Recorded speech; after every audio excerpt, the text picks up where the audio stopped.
Hello guys, আসসালামু আলাইকুম। আপনারা সবাই কেমন আছেন? আলহামদুলিল্লাহ, আমি তো ভালো আছি। আর এই তো সকাল সকাল ঘুম থেকে উঠে দেখি ফুবু অনেকগুলো পেঁয়াজ, রসুন, আদা নিয়ে বসছে। তো আমি তাকে জিজ্ঞেস করলাম এগুলো কী করা হবে। সে বলতেছে আমি তো বলতে পারলাম না। আর আমার ফুবুর কিন্তু মিনিমাম 95 বছর বয়স। সে কিন্তু এখনও সচল আছে, কারণ সে নিজে চলাফেরা করতে পারে এবং খাওয়া দাওয়ার রুচিও ভালো আছে। আর এখানে যে আলুগুলো ছিলতে দিয়েছি, আমি আলুগুলোকে ছানা করব। আর ফুবুকে এগুলো দিয়ে গিয়ে আমি দেখি আমার ভাত তেলে দিয়েছিলাম।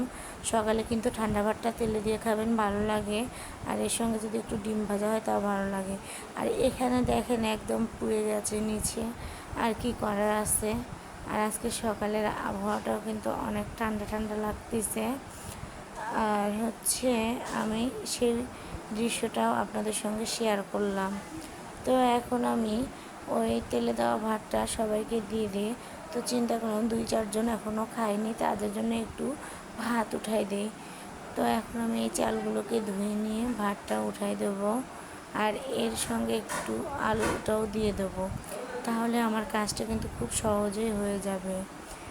এরপরে আমি এগুলোকে উঠাই দিয়ে গেলাম একটু কাজে। আর ফুপুকে বললাম যে তোমার কোনো হেল্প লাগবে নাকি। সে বলল না, আমি আস্তে আস্তে করতেছি, তুই সকালে কী করা লাগে সেইটাই কর। তো আমি বললাম যে তাহলে ঠিক আছে, আমি বাকি কাজগুলো এদিকে সেরে নেই। তো ফুপু কিন্তু ওখানে আমার একাই কাটা বাছা করতেছে। আর এরপরে এসে আমি দেখি হাঁসগুলো একদম জানালার কাছে চলে আসছে।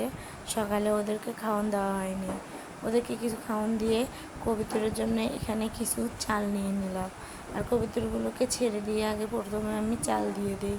আর এরা কিন্তু চাল খেতে অভ্যস্ত, এদেরকে যদি আপনারা অন্য কিছু দেন তো খাবেই না। এই জন্য আমি চালগুলো দিয়ে আসতেই দেখি আমার পাতাবাহারের গাছগুলো অনেক সুন্দর হয়েছে এবং তাজা, অনেক সতেজ। কারণ বৃষ্টির কারণে কিন্তু গাছগুলো এরকম দেখা যাচ্ছে। আর এখন আমি এসে মুসুরির ডালটা ধুয়ে নেব, ধুয়ে নিয়ে এটাও সিদ্ধ দিয়ে দেবো। আর মুসুরির ডালটা কিন্তু আজকে আমাদের জন্য না। আর এরপরে আমি এখানে আলোচনার জন্য মরিচটা ভেজে নিচ্ছি। আর এই মরিচগুলো একদম কারেন্ট মরিচ, আমরা দেশি মরিচ দিয়ে ছানা খাইতে পারি না। আসলে অনেকে খেতে পারে, আবার অনেকে খেতেও পারে না।